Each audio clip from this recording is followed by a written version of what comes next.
Greetings. Father Mark signing on, continuing the survey of the medieval period. For those of you who were watching this sequentially, especially for seminarians, you know there's been a lengthy hiatus since the last video. That was because the course on medieval history for the seminary requires a certain number of hours, and those were fulfilled. So if you watch the playlist, the medieval history playlist from the beginning until the last video, then you have enough hours for the course. But that does not complete the medieval period. So now, for those of you who are interested, I'm going to add videos just to complete the medieval period, which means completing the 13th century.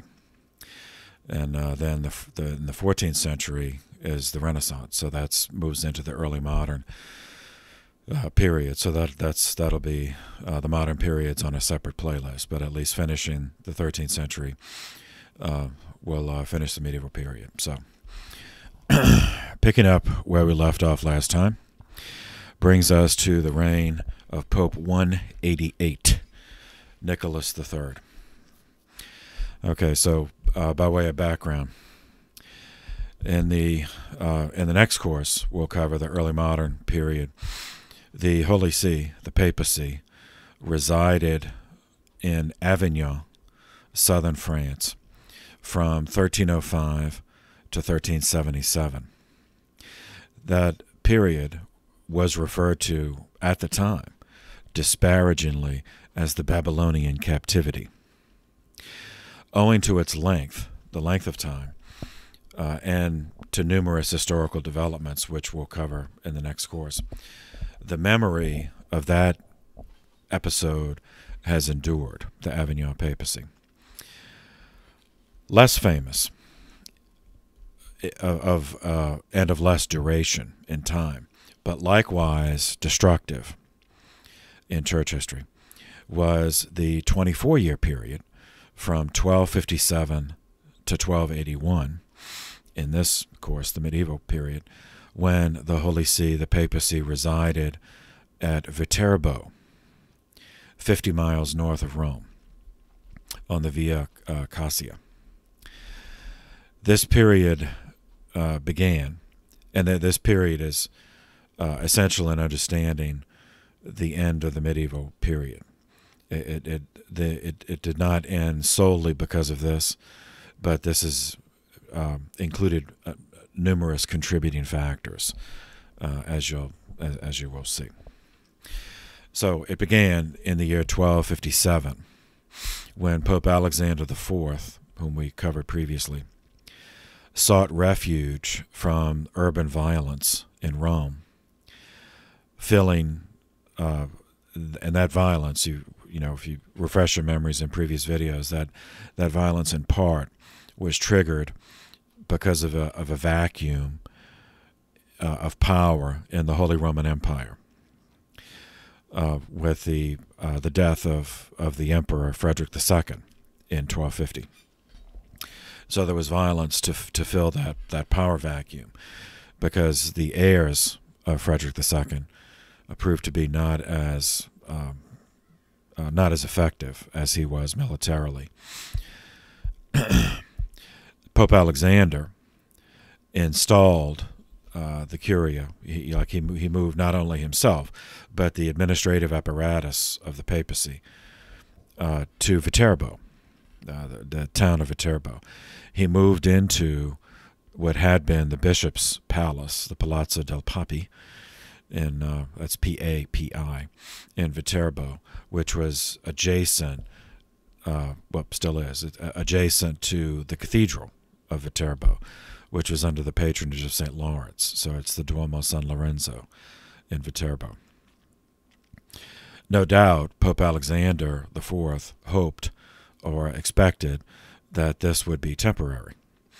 And in terms of church history, it eventually did come to an end. But in terms of the people, who actually lived through it, sort of had to turn the book one page at a time, so to speak. It went on for a few lifetimes.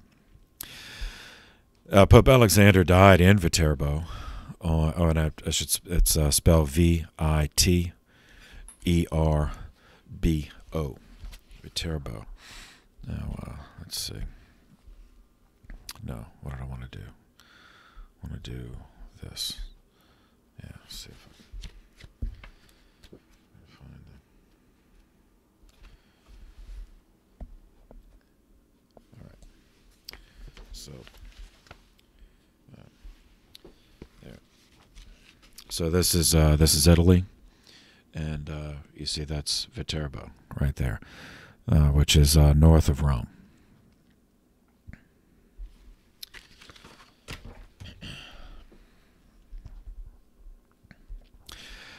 So he died there in Viterbo on May 25th, 1261, and he was buried in the cathedral. Only 8 cardinals remained alive in 1261. Two cardinals had died during the pontificate of Alexander IV, but he did not get around to replacing them. The opening date of the conclave, so to speak, although it was a conclave in the sense that it was an election, but for reasons that we'll see, it was not the conclave as we think of it now in the Sistine Chapel in Rome. And at this point, I'm just using the term conclave to mean papal election. So, the opening date of the conclave, the papal election of 1261, has not been preserved. However, a canon from earlier in the medieval period, from the reign of Pope Boniface III, a canon from the year 607, stipulated a 3-day period of mourning after a pope's burial before the election could open. So that would place the opening of the 1261 conclave on May 28th. Whether it was that date or a few days later, the cardinals met in the palazzo used by the late Pope Alexander next to the cathedral to meet and discuss and hold the vote. The conclave of 1261 lasted 3 months. Let's see. Yeah, 3 months. 3 months of deadlock. After 3 months of deadlock, on August 29th, they agreed that they were never going to pick one of their own numbers because they hated each other. They had rivalries, so they agreed to pick someone who was not there, to elect someone from outside of the conclave without telling them beforehand.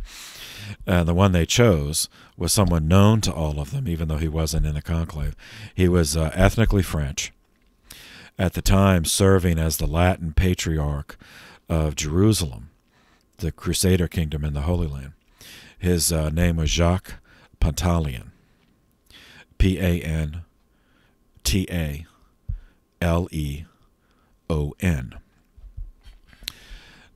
He reigned eventually. He reigned under the papal name Urban IV until his death 3 years and 2 months later, on October 2nd, 1264. He died in Perugia. The papal election after the death of Pope Urban IV took place in Perugia, opening on October 12th, 1264.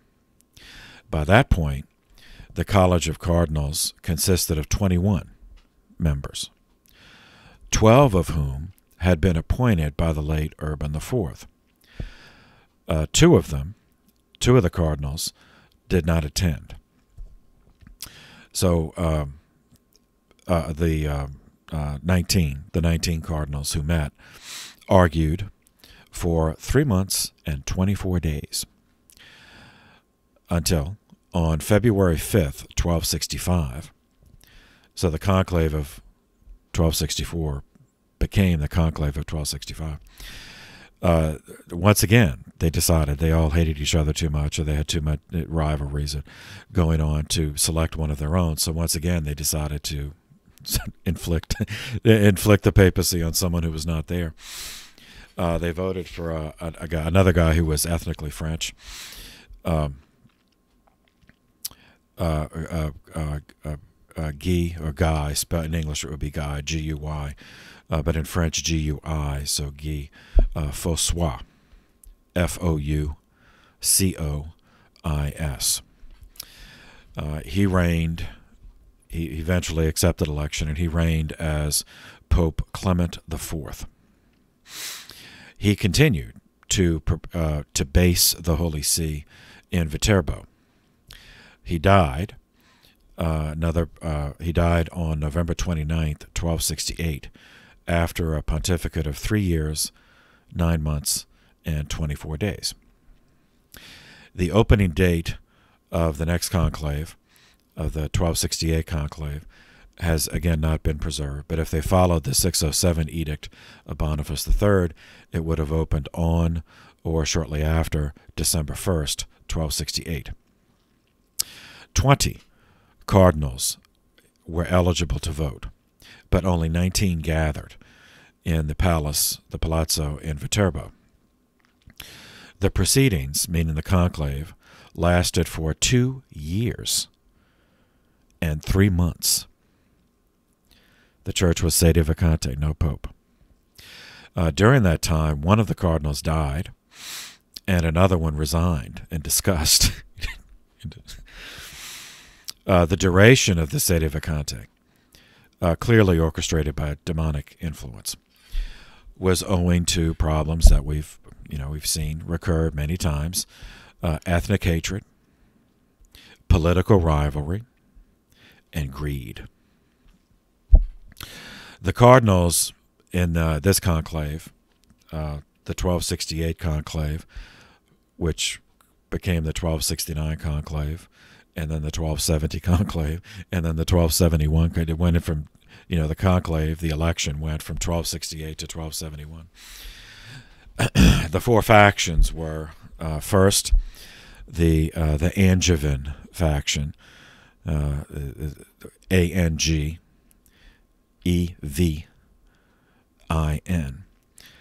named for a place in France, Anjou in France, A-N-J-O-U. So the Angevins were pro-French, the pro-French faction. Second were the Ghibellines, the Ghibelline faction. You remember the Guelphs and the Ghibellines? The Ghibellines were pro-German, while they were pro-imperial, which at this point in history, in the 13th century, meant pro-German. The third faction was an alliance of Italian aristocratic families under the hegemony of the House Orsini, O-R-S-I-N-I.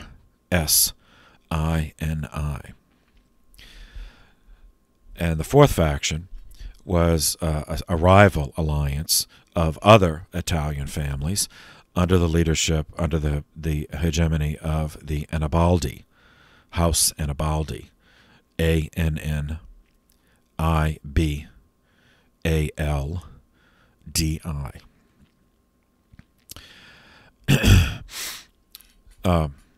Now, at the time, this is why earlier I made a distinction between papal elections and conclave, because it's going to change, owing to this. At the time, the papal election, the way it was handled was the cardinals, they were in Viterbo. They would meet in the palace, which had been the bishop's palace being used as the papal palace. They would meet daily, just like going to the office. They would argue. They would not agree. They would cast a vote. Well, they would argue, cast a vote, then realize they did not agree. Then they would just go back home, or at least the residences they were using in Viterbo. And it went on and on like this. Well, in late 1269, meaning after a full year with no pope, the people the Catholics, just the faithful in Viterbo decided to apply pressure. So they went to their civilian leadership. The two guys, one of them was the prefect of Viterbo, who was in charge of law enforcement. It'd be anachronistic to say the chief of police, because but it was sort of like that, analogous to that. His name was Ranieri Gatti, Gatti. The second guy was the podesta. That was essentially the mayor, or the civil magistrate. His name was Alberto de Montebono. So they decided to act on their own. They locked the cardinals in the palace. They show up one day, have a vote, and nothing happens. But they wouldn't let them leave. They locked them in the palace, and they said, "Okay, we're going to deliver you food, from outside, but we're not going to let you leave until you give us a pope." Well, that didn't work. They then removed the roof of where the cardinals were meeting, and sort of a joke, but not really at this point. After a year with no pope, is the podesta supposedly is to have said they removed the roof to let the Holy Spirit in. When even that failed, that's how much these cardinals hated each other and how deep these rivalries were. Even that failed. So then they started limiting. Instead of sending full meals into the cardinals, they just sent in bread and water. Then that did it. So the cardinals, even though they couldn't all agree on a particular candidate, they agreed on a method to solve this problem. They formed a subcommittee of 6 of their number on September 1st, 1271. So that was 6 of their numbers, and they agreed. The college of cardinals agreed that whatever candidate, whether president of the conclave or just somebody else, if 4 of those 6 agreed, then the rest of the college said, okay, we'll just accept that and we'll all cast our votes, so then we can say it's unanimous. So once again, the committee, realizing after all this time that that we're never going to agree that we're never going to agree on a candidate who was present in the conclave. Once again, they decided to inflict the papacy on someone who was not only not a cardinal, but was not present in Viterbo.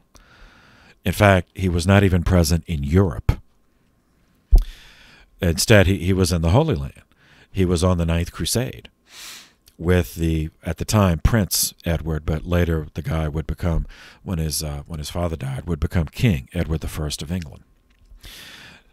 The guy they chose was Teobaldo Visconti. That's Teobaldo. So it's Italian for Theodore, of the House Visconti. Visconti. And we've encountered the Visconti earlier, and then we'll see him again in the Renaissance in the next course. This particular Visconti was serving as papal legate to the Crusaders. He was informed of his election, so the subcommittee of the college chose him on September 1st, 1271.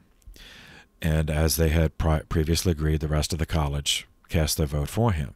So technically, he was unanimously elected. But they're in Viterbo in Italy, and this guy's in the Holy Land. So it took a while for the messengers to not only get to the Holy Land, but then to find him, because he was traveling with the army. So they found him, and they informed him of his election on November 19th, 1271. He was horrified, of course, but eventually when the situation was explained, he accepted it. And then he had to travel back. I mean, just accepting it doesn't mean he's Pope. I mean, well, canonically. But anyway, he couldn't function as Pope, until he was installed. So he made it back to Viterbo, entered the city, on February 12th, 1271. Now, this not only had he not been in Viterbo, not been in Europe, but he was not even ordained a priest at the time.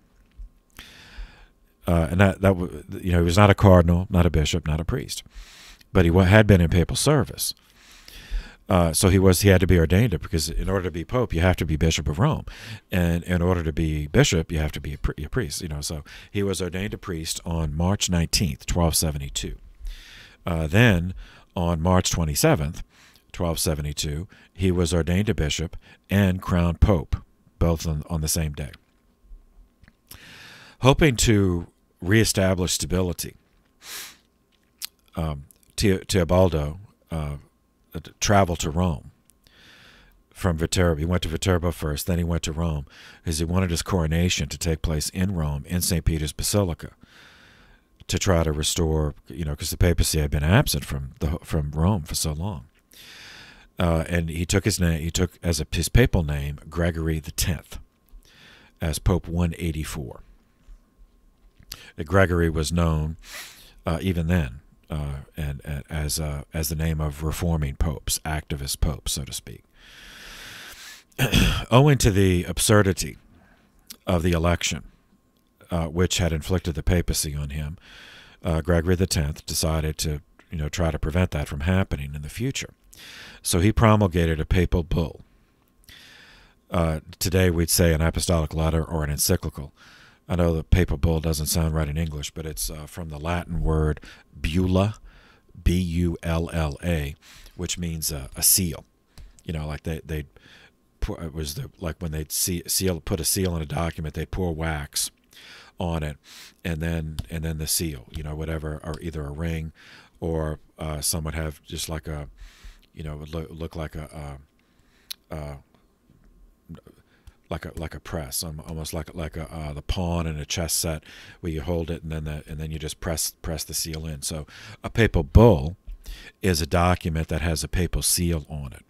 So not every letter, not every document that came out of the Holy See was at that level. Some were just handled at lower administrative offices. So in this period, a papal bull was a document from the Pope that it could be a teaching document, or in this case, it could be a jurisdictional document, a governing document.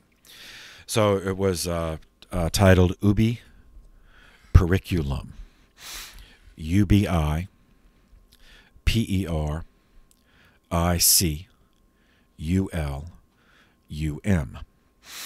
and it's dated July 7th, 1274. Like all these documents, it was dated from the opening. Ubi periculum maius intendentur means where greater danger lies. So it created a procedure for how to elect popes in the future to prevent such a long vacancy. At least that was the hope. And it was modeled on the tactics used by the Viterbo magistrates, by the prefect and the podesta, which is why I mentioned that.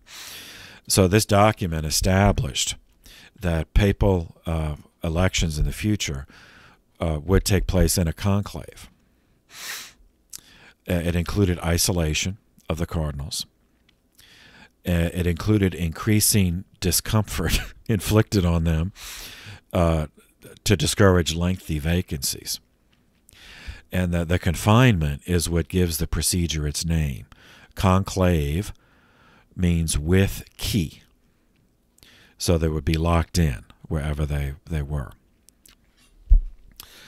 Pope Gregory X, as we covered previously, this is the Pope who summoned the Second Council of Lyon, which we covered previously. He died in Arezzo, Italy, of a septic hernia on January 10th, 1276, after a reign of 3 years, 4 months, and 9 days. As it happened, in 1276, the year 1276, was the year of 4 popes. Gregory X being the first, because he lived into, just into the year, January 10th, but he still So he had been pope for 10 days in 1276. At the time of his death, the college consisted of 15 cardinals, 13 of whom participated in what is technically the first papal conclave in this sense of following the Ubi Periculum. According to which, first, the cardinals were secluded in a closed area, but they were not given separate rooms. So essentially a barracks kind of thing. Second, no cardinal was allowed to have more than one servant. And as we covered, because of the feudalism problem, most of these cardinals were aristocrats. So that's, that was a big deal for them. That was a real hardship for them. Third, food would be supplied through a window. They wouldn't even unlock the door, just hand the food in through the window.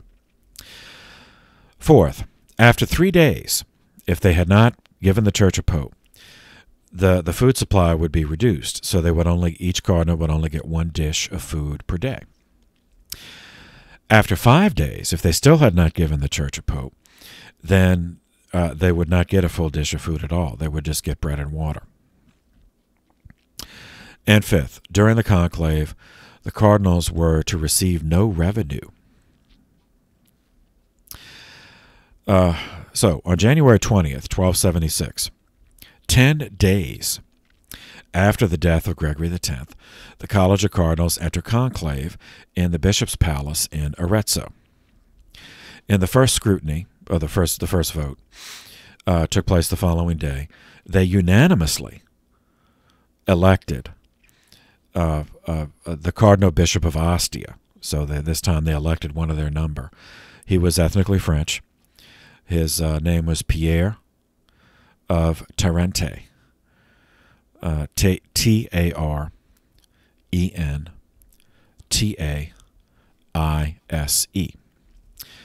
As Pope 185, he took the name Innocent V. As a papal fun fact, those interested in papal trivia, Innocent V was the first Dominican pope. And he was the second of the 4 popes in the year 1276. He died in Rome on June 22nd, 1276, only 5 months and 1 day after he had accepted election. So the second conclave of 1276 opened on July 2nd, and under the conclave restrictions, elected the third of the 4 popes of 1276, a nephew of the late Pope, Innocent IV, 9 days later. So they took the conclave hardships, they endured it for a while. 9 days later, on July 11th, they elected a Genoese, so ethnically Italian, Genoa. Yeah, Genoa is up here. Let's see.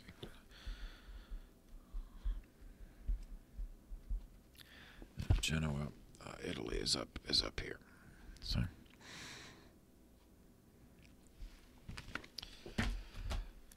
So he was from Genoa, and he was he was a cardinal deacon of San Adriano. His name was Ottobone de Fieschi. So the good Otto, Otto Buono. Then de, that's the particle indicating that he was of aristocratic birth. Fieschi, Fieschi. As Pope 186, he took the papal name Adrian V.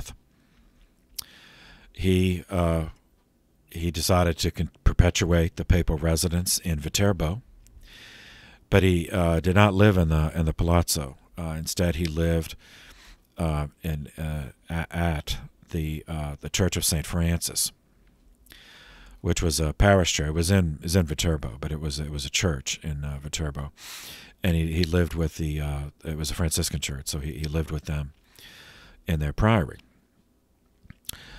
At the urging of the cardinals, after his election, Pope Adrian V suspended the conclave procedure of Ubi Periculum of Gregory X, and in order to compose a revision of how the next election would take place. So every pope can do that if he wants. He can stipulate the terms for the next election. So he suspended Ubi Periculum, but he died before completing his revision. He died on August 18th, 1276, only 37 days after his election. So the next papal election in September of 1276 is, so far, the only time in history that a third conclave or third election took place in the same year, in 1 year, resulting in what is, so far, the only time in church history that 4 popes lived in the same year as pope. The college, at this point, consisted of 12 cardinals, but one of them died before the final vote, and another did not attend at all. The opening date, once again, the opening date of the election or conclave, but this was not technically a conclave, but you know what I mean, is not known. But it did start. It started again. If it followed the 607 rule, it would have started either on or shortly after August 21st. Since Pope Adrian IV had not finalized his revision of Ubi Periculum, the cardinals were not subject to the conclave procedures, meaning that they met, obviously they met, but they could go home and after, and they had more freedom. Nevertheless, they chose a Portuguese-born cardinal. At the time, he was Cardinal Bishop of Frascati. On September 8th, 1276. So far, he is the only Portuguese pope born in Lisbon. As pope, he took the name John the 21st. Pope 187 took the name John the 21st.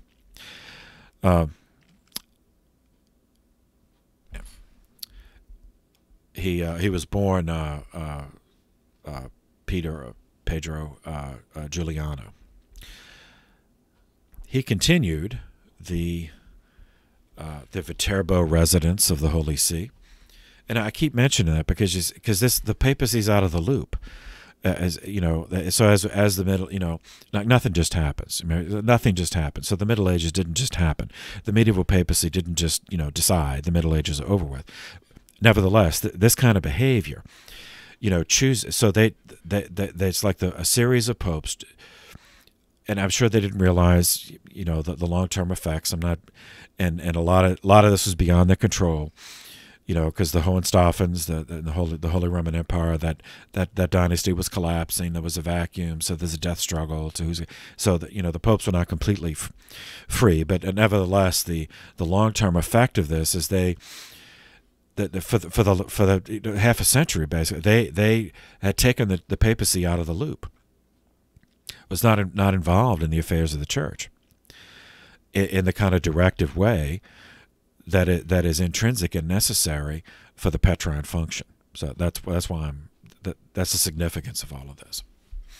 So he perpetuated the Viterbo residence of the Holy See. Now, in terms of future conclaves, he formally revoked Ubi Periculum. So he didn't just say, I'm going to revise it. He just revoked it. So the next 5 papal elections, I'll call them conclave just, because that's what the papal elections are it's what we're familiar calling them.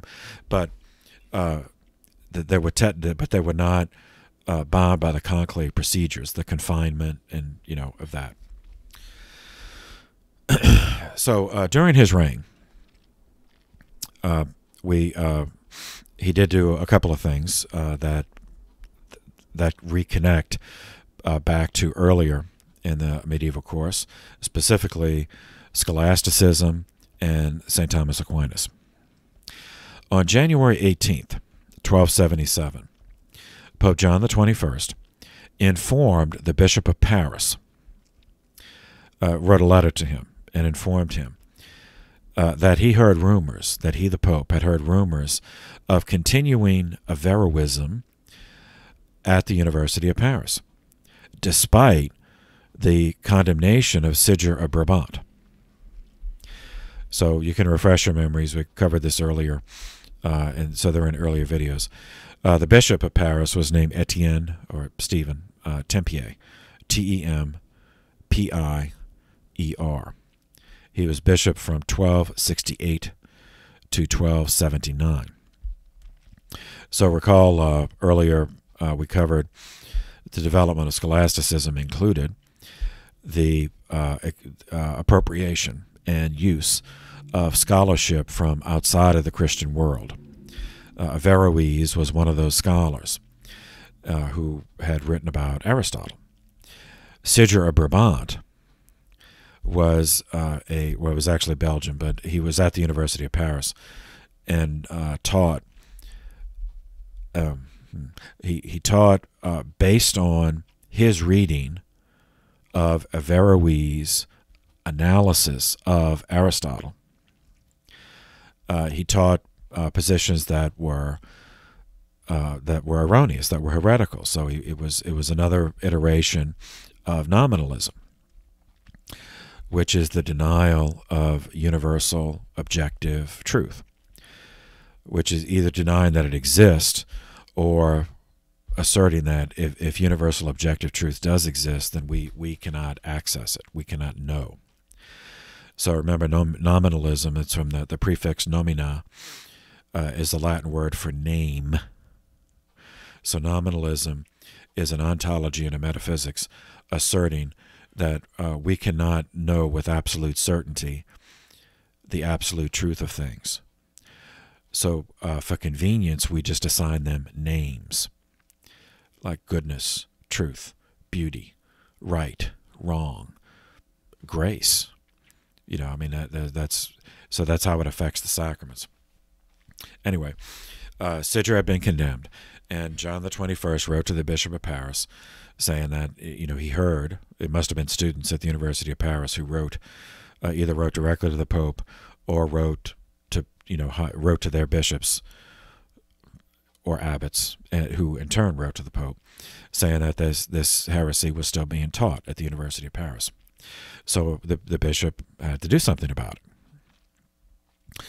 On March 7th, 1277, Bishop Tempier he investigated, and he published a list of 219 theses, or articuli, as he said. These are articles, 219 erroneous statements of theology and philosophy, erroneous statements, and further asserted that anyone teaching as true any of those 219 articles would be excommunicated until they recanted. And further, he said, if anyone has, up to this point, been teaching any of those 219 propositions, then they were given a grace period of 7 days to turn themselves into the bishop and recant, in which case they would be pardoned and they would not be excommunicated. Of those articles, 179 pertain to philosophy and 40 pertain to theology.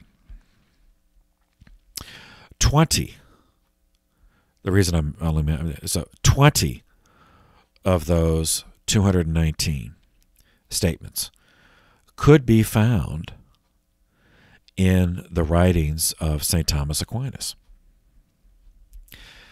Now, obviously, he was dead by this point, you know, so he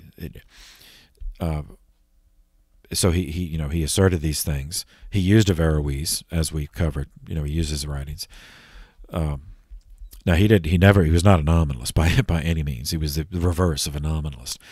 But in his discussions, and if any of those, you know, no seminarians would have done, but anyone who's not and has not actually read Aquinas' Summa, the way it's written is he deliberately summarizes and articulates opposing positions.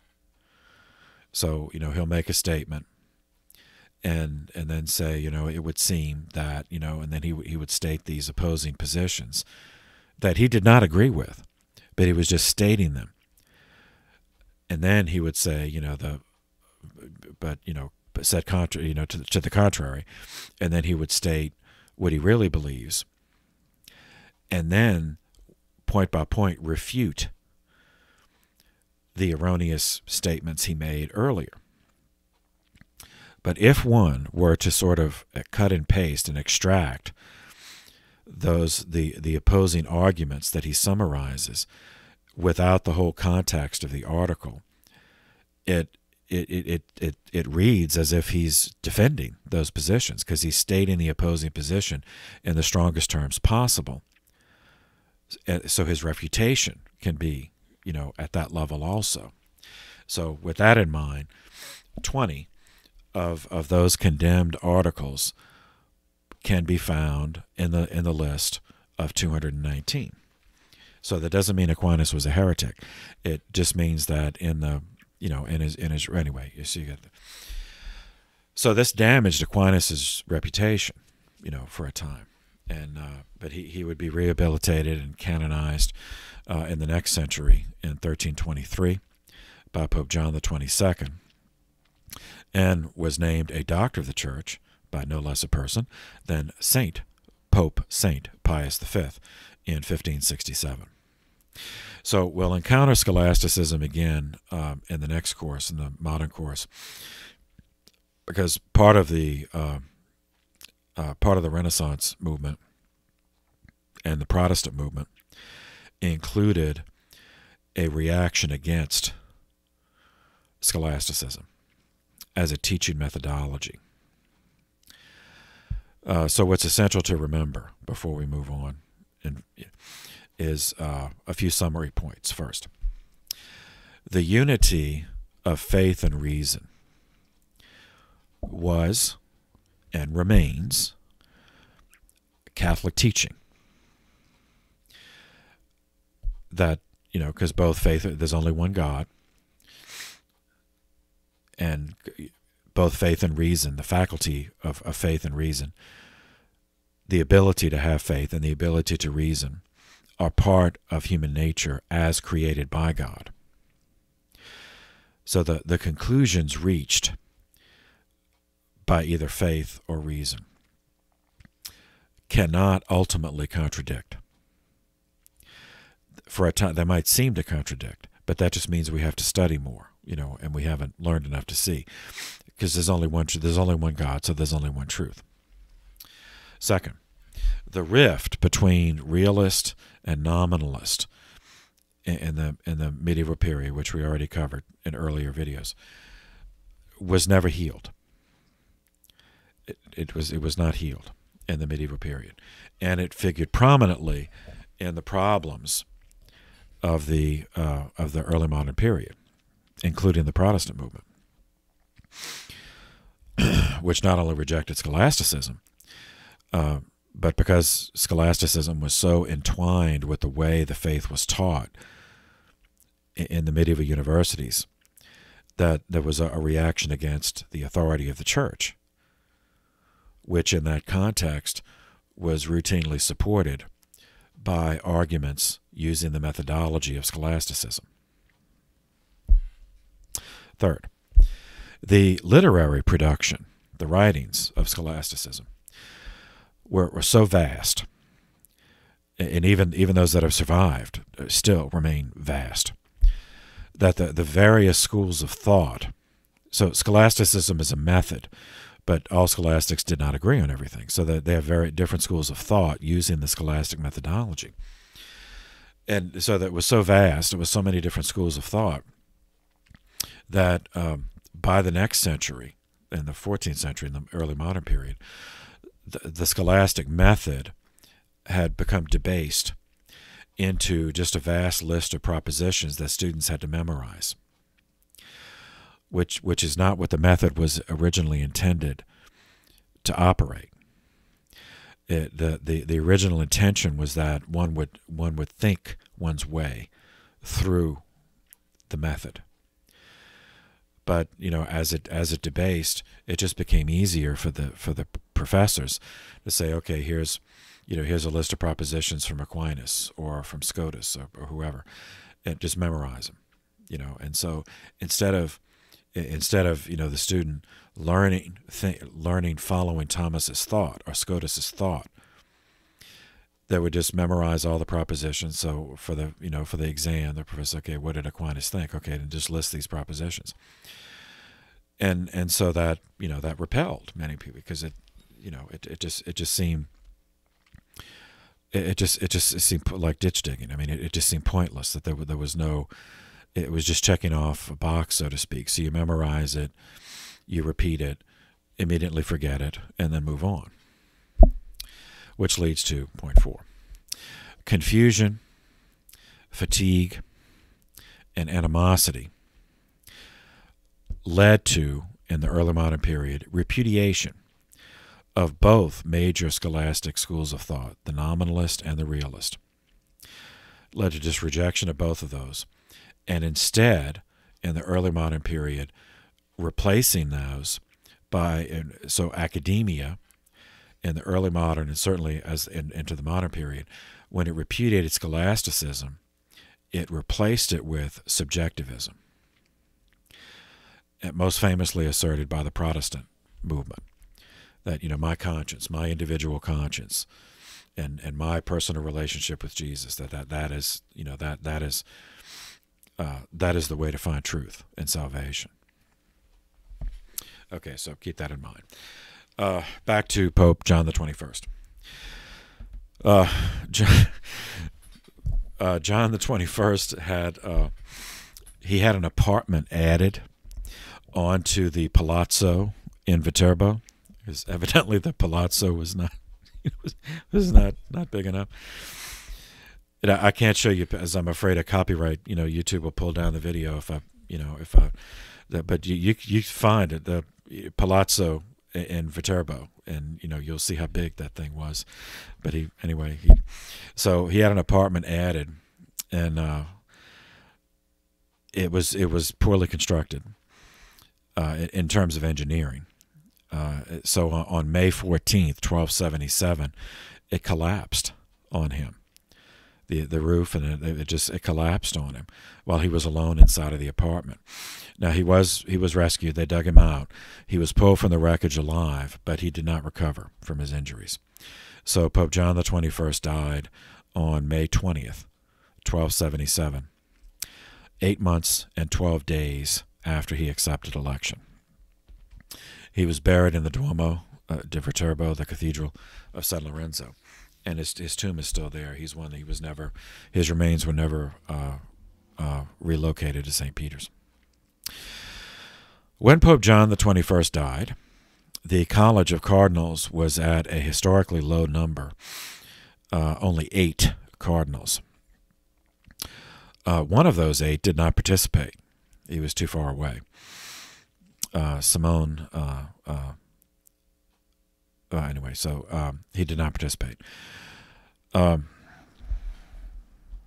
because he was serving. Simone de Brio was serving as the papal legate to France. So he was in Paris, which is in northern France. So it was too far away. And so only 7 cardinals met on May 30th, 1277, in Viterbo. Now, their loyalties were divided between the French faction and the 2 Italian factions. So the Hohenstaufens, after the death of Frederick II, the emperor, in 1250, they began collapsing. They didn't just disappear in 1250, but they began collapsing, and none of their heirs proved to be a very successful general. So were never able to hold on to all of the Holy Roman Empire. So they were not in a position to apply pressure in this conclave, but the French and the 2 Italian factions were. One of the Italian factions, prevailed in this conclave. Although, again, the cardinals were not bound by the conclave restrictions. So they procrastinated and argued for 5 months and 26 days, leaving the church with no pope, before agreeing to elect a scion of ancient Italian lineage, the cardinal deacon of San Nicola, St. Nicola in Carcere, St. Nicholas in Chains. His name was Giovanni Orsini, Orsini. He accepted election on November 25th, 1277. As Pope 188, he reigned under the name Nicholas III, honoring the patron saint of his cardinalate church, or the titular church of his cardinal, his cardinal title. So this guy, Giovanni Orsini, was the son of Matteo Orsini, and his mother, Perna, was of the house Caetani, also a powerful aristocratic family. His father, Matteo, was lord of 16 towns and cities. Giovanni's brother, meaning another son of Matteo and Perna, Gentile, was lord of 4 towns. Another brother, named Matteo, was lord of 3 towns. Yet another brother, Giordano, was a fellow cardinal, like him, had been sent into the church because of the feudalism problem. Giordano was another cardinal who voted for brother Giovanni to be pope. This house Orsini had already produced popes: Pope Stephen II, Pope Paul I, Pope Celestine II, and now Pope Nicholas III. Cardinal Giovanni himself had served 8 popes.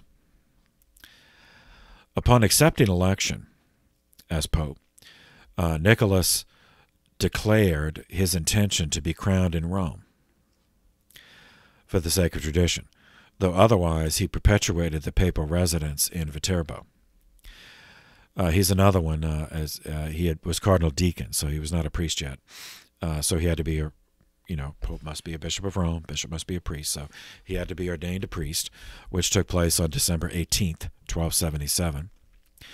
Then he was ordained a bishop and crowned pope in the same ceremony in St. Peter's on December 19th.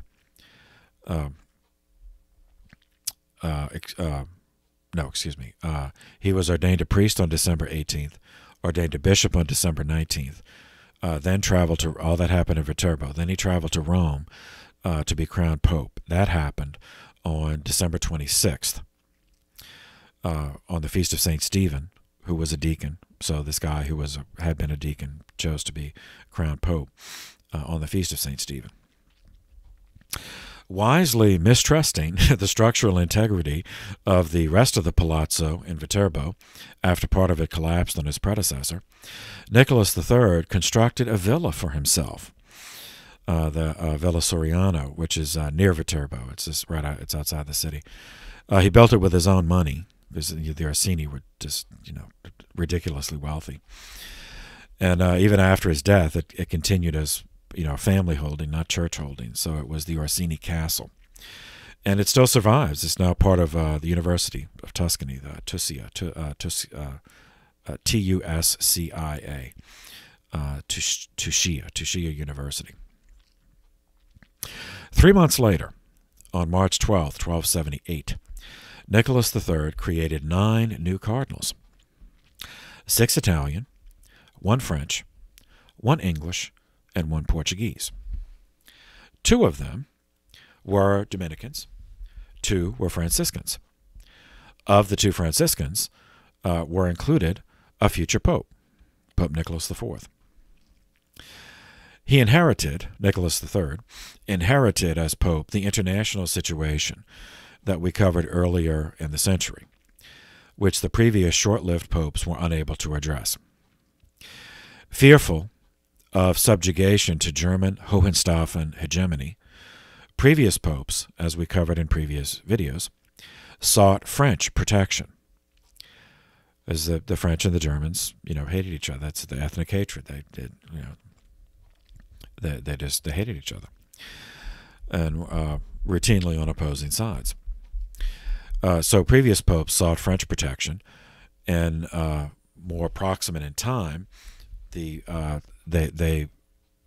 King of France, when they decided to do this, was Saint Louis IX, King Louis IX, Louis King of France. For those parishioners, we're right here.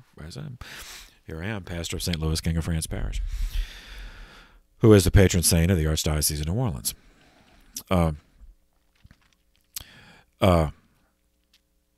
Louis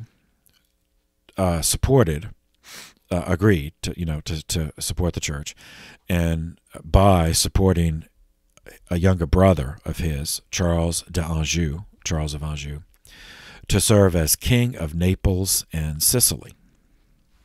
All right, so now I won't repeat all of that, but okay, so here is Naples. So we have Italy here. So here's Naples, southern Italy, and then off the coast is the island of Sicily. So Naples and Sicily. Naples is the mainland, Sicily's the island. But they were politically connected. You remember from the earlier in the course in the 11th century, because of the Norman conquest. So recall in the 9th century, the Muslims had actually conquered and occupied the island of Sicily, and also had a base in southern Italy at Bari. And the Normans came in the next century and drove them out, and created, that's the House de Hauteville, Robert de Guiscard, Robert Guiscard, set up that. And so they, if you read about the period, sometimes it's just referred to as the Regno, the kingdom, the realm of both Naples and Sicily, or sometimes they refer to it as the kingdom of the two Sicilies, or the kingdom of Naples, Sicily. So anyway, because of where it is, projecting into the middle of the Mediterranean Sea. Let's see.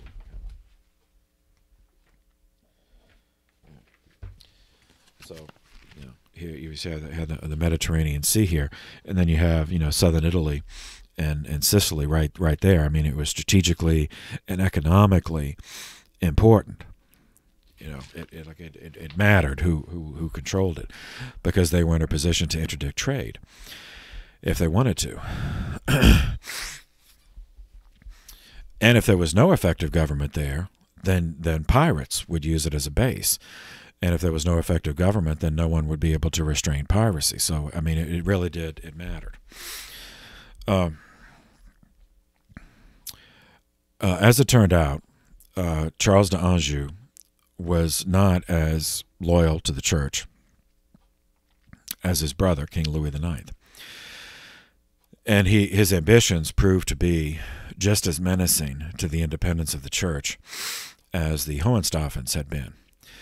So subsequent popes cultivated the Austrians as a counterbalance to both the Germans and the French. Pope Nicholas III survived long enough to advance the Austrian alliance. He concluded a concordat with Rudolf von Habsburg, Hapsburg,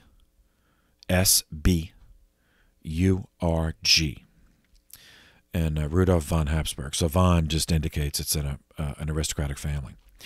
So the concordat was concluded in May of 1278, which included a military guarantee by Rudolf, by the Habsburgs, to defend the Holy See and defend its control of the city of Bologna and the region of the Romagna and the territory of the former Byzantine Exarchate of Ravenna. So that means parts of the papal state, which the church had lost in practical terms, had lost because during the Viterbo period, because they were out of the loop. Okay. So, well, they're not all on this map. Okay. So that's Bologna right there. And then Ravenna over here. So in other words, look at the, let's see. I think this map shows it. So you see the raised the on this map the obviously it's a flat map. It's two-dimensional, but down here there's a spine of mountains. These are the Apennine Mountains that bisect. Longitudinally bisect the peninsula of Italy. So Rome is on one side of the mountains, and Bologna, Ravenna, the March of Ancona are on the other side. But the Papal State went from Rome all the way over, as a band of land across the peninsula of Italy. Well, because of during the Viterbo period, Viterbo and Rome are both on this side of the mountains. The papacy had lost effective governing, the ability to effectively govern that side of the Papal State, the eastern side of the Apennine Mountains.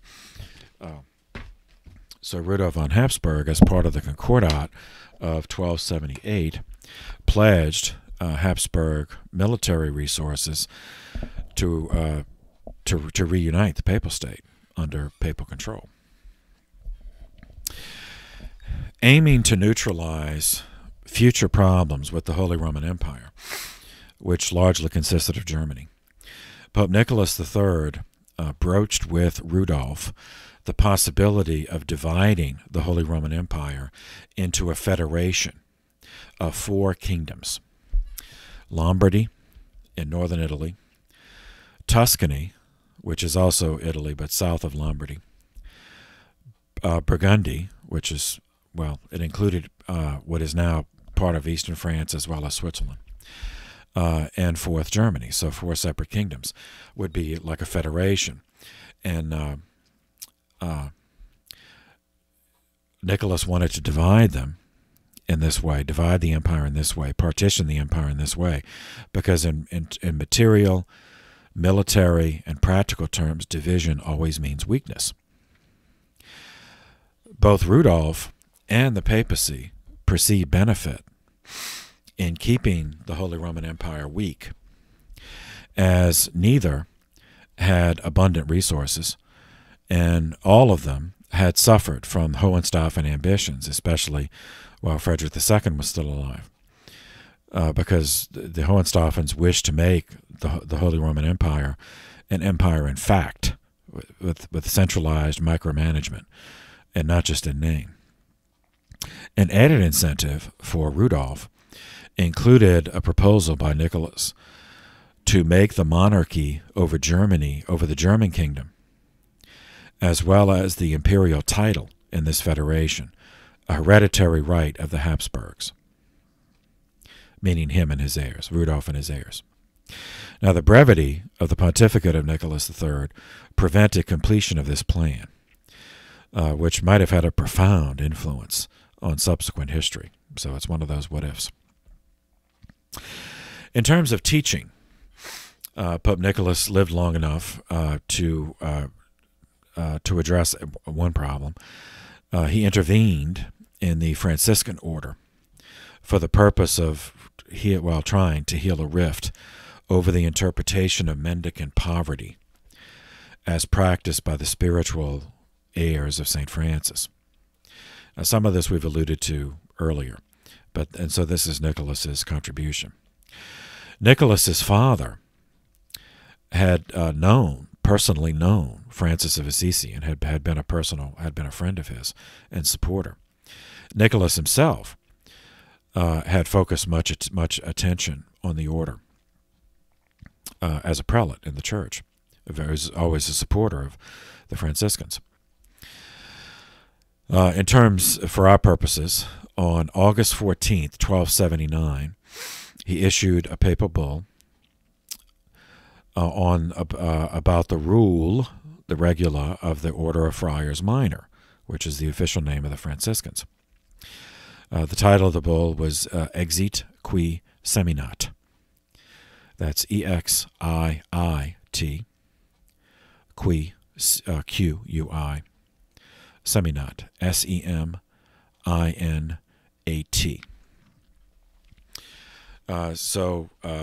And it's delivered from Soriano, Italy, which is his villa outside of Viterbo. So it opens with, He who sows went forth from the bosom of the Father into the world to sow his seed, clothed with the garment of humility, namely the Son of God, Jesus Christ, to sow the evangelical word among the approved and the reprobate, the foolish and the learned, the studious and the slothful, and, according to the prophets, to be the farmer on earth who would disperse his seed, capitalized his, meaning the seed of God the Father, which is the gospel, the word of the gospel.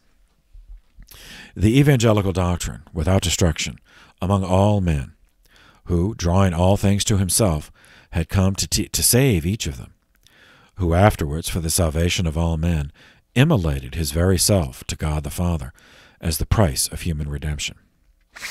However, he allowed this seed to fall among individuals by the communicative charity of God. Not so other seed which he let fall, dispersed upon the road, namely upon hearts accessible to the suggestions of demons.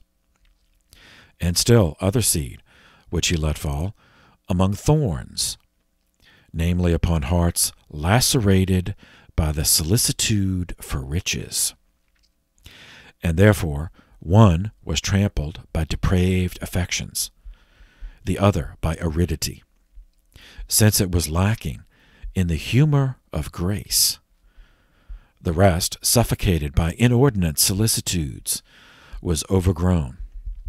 But good ground received the other seed, meek and docile in heart. This, that's the opening of the document from, not all of it, just an excerpt from number 1. So, these papal documents, they're numbered. Now, it's not necessarily each paragraph. Sometimes a numbered section has more than one paragraph. But so that was an excerpt from section 1. Section 2, excerpt. Quote, "This is the meek and docile religion of the Friars Minor," meaning the Franciscans, "rooted in poverty and humility by the gracious confessor of Christ, Francis, which, sprouting the sprout from the true seed, strewn the same by means of the rule among his sons, whom he generated to be his own and God's through his ministry in the observance of the gospel, which Christ confirmed by the stigmata of his passion, willing as he did to notably mark with this sign of his very own passion the institutor of the said religion." So remember when we covered St. Francis, toward the end of his life, he did receive the stigmata. He was the first saint, at least that's recorded in history, to have received the stigmata.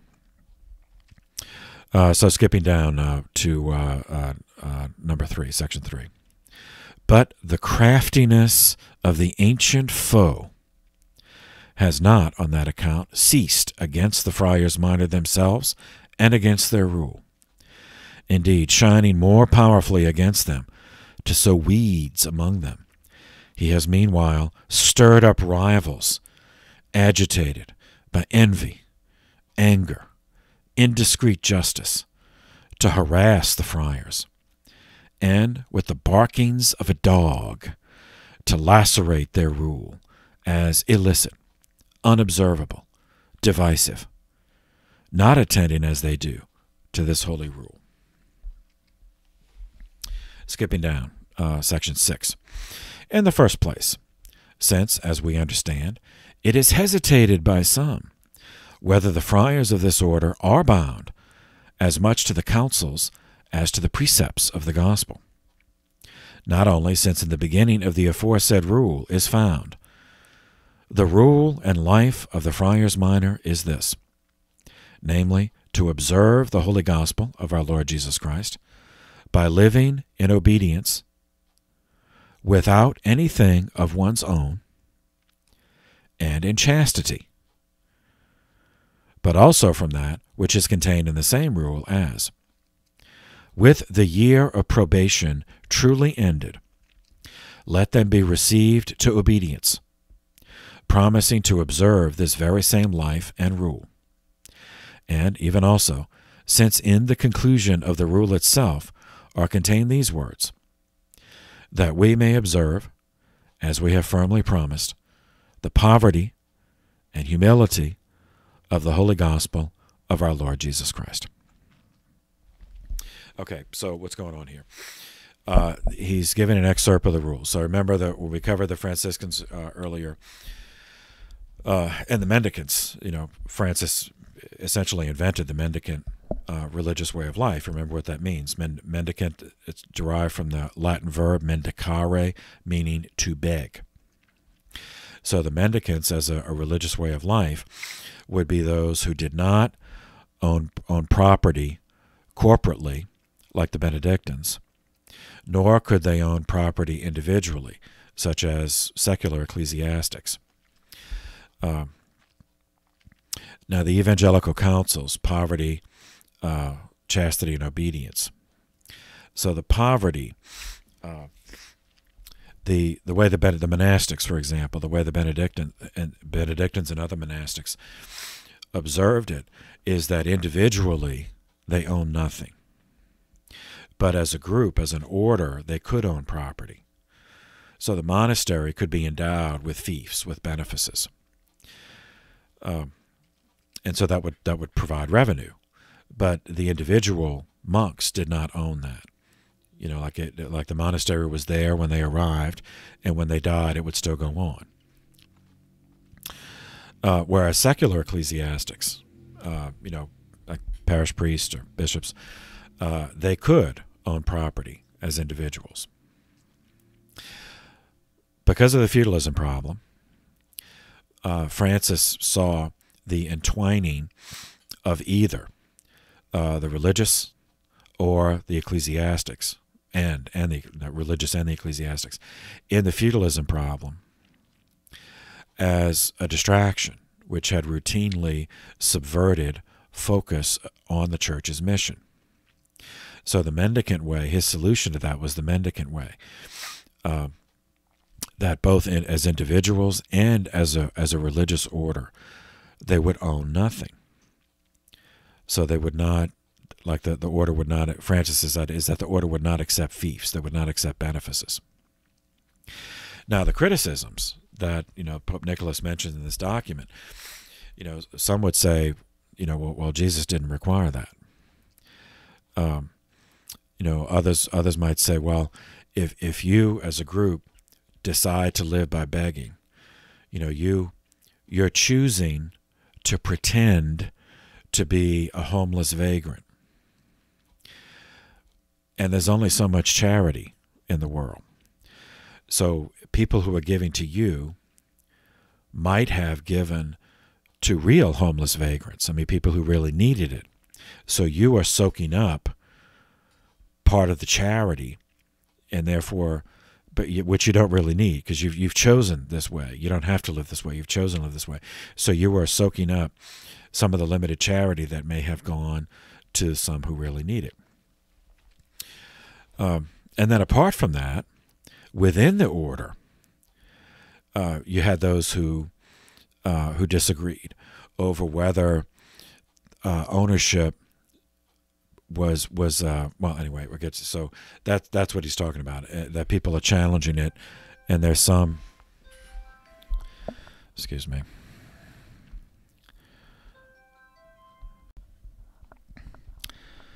all right, sorry about that.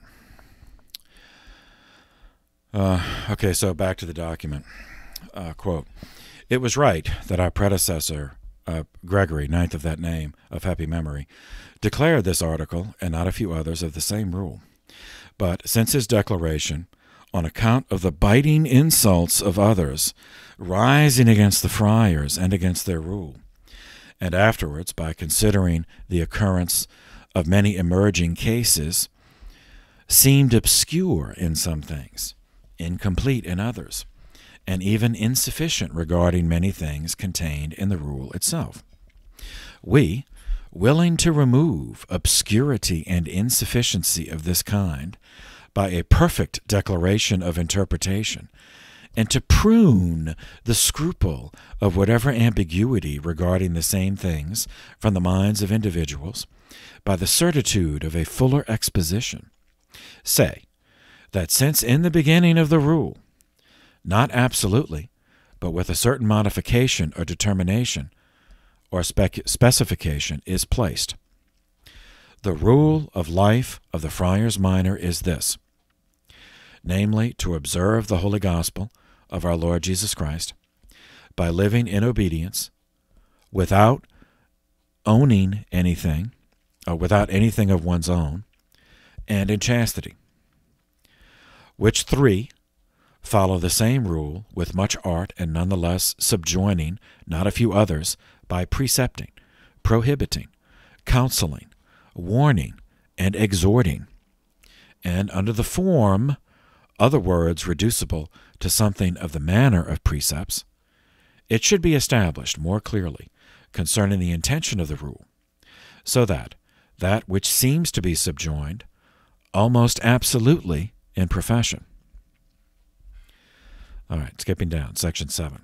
Moreover, since the rule itself expressly contains that the friars may appropriate nothing to themselves, neither house, nor place, nor anything, and thus has it been declared by the same predecessor, Gregory, ninth of that name, and by not a few others, that this ought to be observed not only individually, but also in common, which so strict an abdication, insensate cleverness has distorted with livid detractions, lest the clarity of the perfection of the same friars wound with unskilled sermons of such ones, we say that the abdication of this kind of property over all things, not only individually, but also in common,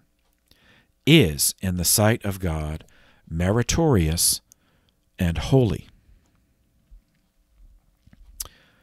Okay, now pause there.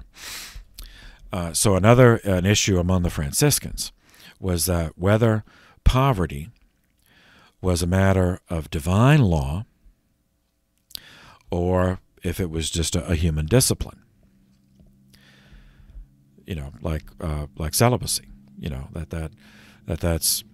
That's a law that the church made, but celibacy is not a matter of divine law.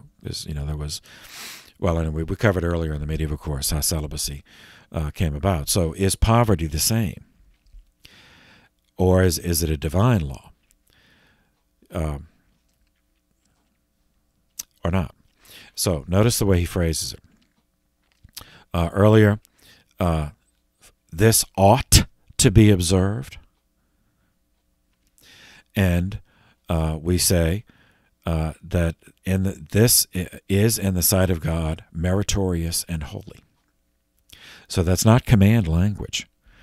It does not say must.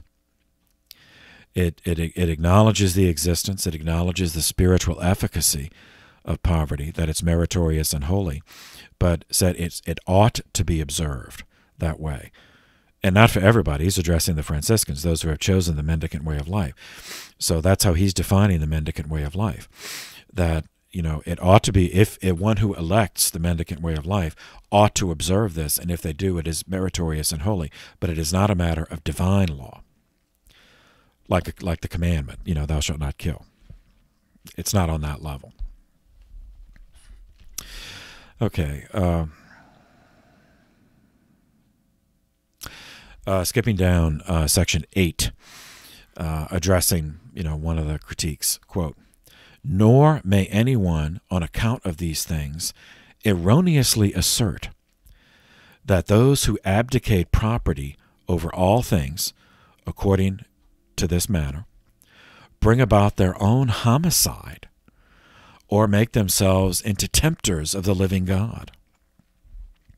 For thus they entrust themselves to divine providence, and living so as not to condemn the way of human provisions, but rather they sustain themselves, both on these things which are offered freely, or on those which are begged humbly, or on those which are acquired by laboring, which is the threefold means of living provided for expressly in the rule. And skipping down, but still in section 8.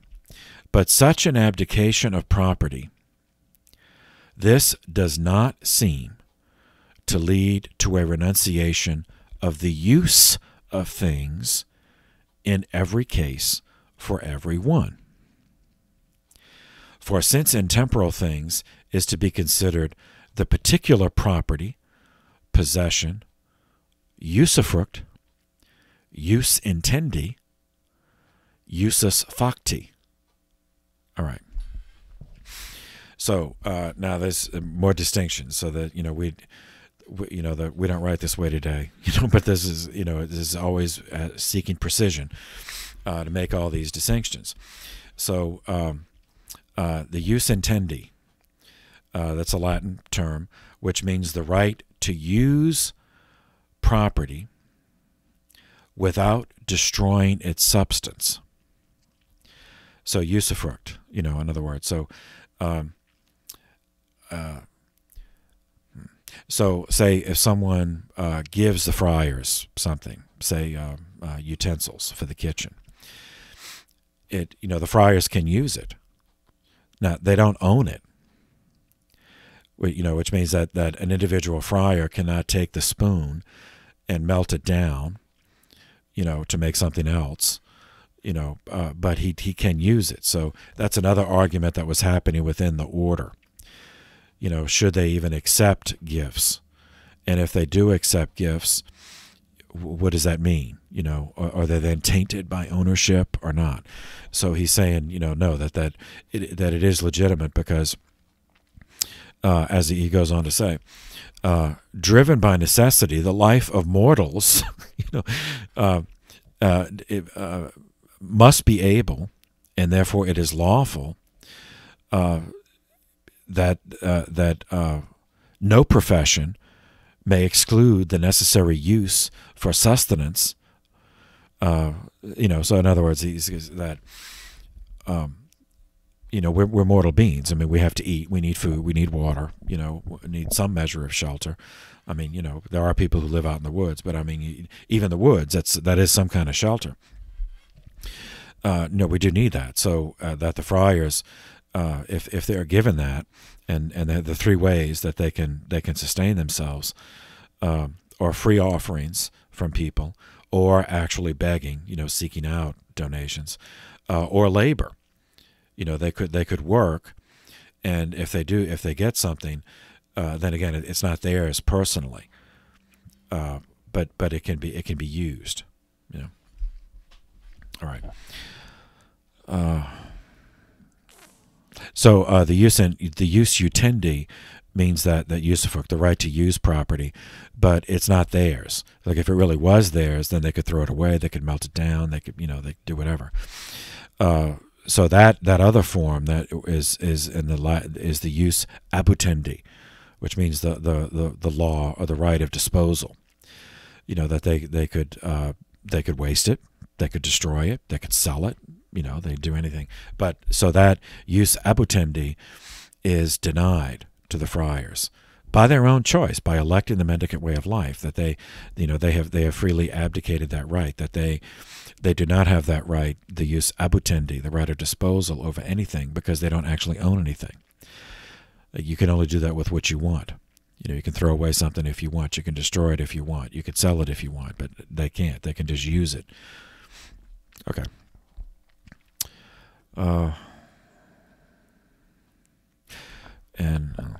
Skip down.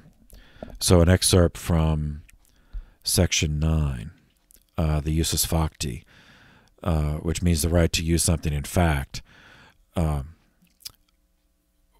is allowed to the friars, but not the usus juris, which is the right to use by law, because they don't actually own it. Quote, regarding money, the moderate use, according to their rule, has been conceded to the friars,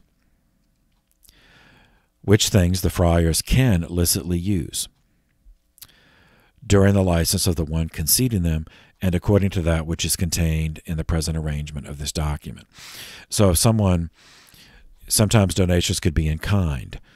It could just give, the priory a goat, and then, or a cow, and then so they can use it with milk, they can, use the milk from the cow, but they don't actually own it. They just have the use of it. So the same thing with money. If somebody doesn't have a cow to give them, they just give them a bag of coins. So again, the friars can accept that. They can use it, but they don't own it. All right. Skipping down, number 26. Therefore, under the pain of excommunication and of actual privation of office and benefice, we precept that the present Constitution, when it will happen to be read, as has been mentioned, be so faithfully expounded to the letter, that no harmony, contrariety, or diverse or adverse opinions may be introduced by the readers or expositors, that glosses may not be made upon the Constitution itself. So he's defending. He's forbidding anyone, to write about what the Pope really meant. What is the spirit of the document? And that phrase, under pain of excommunication, that's significant because of what's going to happen later. That there's some of the Franciscans who were not going to accept this. That they had a more extreme version. That not only is absolute poverty, individually and corporately, a matter of divine law for the mendicants, but further they would assert that it's divine law for the entire church. And so some are going to end up getting excommunicated for that, and this is the origin of it. So that's why I'm spending so much time on it. And there's going to be a schism in the Franciscan order, over this. So this, again, it's satanic attack. It's dividing the friars from the church, from the papacy over this issue. So that's why I mentioned it. Okay, the mendicant movement in general, and the Franciscan order in particular, had proven to be of the highest service and value to the church, which meant, of course, continuous satanic attack. Interpretation of poverty and arguments over interpretation of poverty would be used by devastating effect by the demonic in dividing the friars against each other and dividing them from the papacy. So we'll see this lamentable story unfold in the next course. For now, just so you know, the mind of the church on the matter is summarized in the Catechism, and a section on consecrated life. So I'll read those. So it's not just me interpreting this. I'll just read you what the Catechism says. Number 914.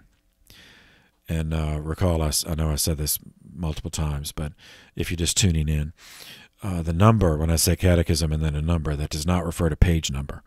It refers to the paragraph number, so that whatever edition you have, or even if it's online, this number is going to say this, quote, "The state of life which is constituted by the profession of the evangelical councils, while not entering into the hierarchical structure of the church, belongs undeniably to her life and holiness." Catechism 915. Christ proposes the evangelical councils in their great variety to every disciple. The perfection of charity, to which all the faithful are called, entails for those who freely follow the call to consecrated life the obligation of practicing chastity in celibacy for the sake of the kingdom, poverty, and obedience. It is the profession of these counsels within a permanent state of life recognized by the Church that characterizes the life consecrated to God. Catechism 916. The religious state, meaning religious orders, is thus one way of experiencing a more intimate consecration, rooted in baptism and dedicated totally to God. In the consecrated life, Christ faithful, moved by the Holy Spirit, propose to follow Christ more nearly, to give themselves to God, loved above all, and pursuing the perfection of charity and the service of the kingdom, to signify and proclaim in the church the glory of the world to come. Catechism 917. From the God-given seed of these councils, a wonderful and wide-spreading tree has grown up in the field of the Lord, branching out into various forms of religious life lived in solitude or in community.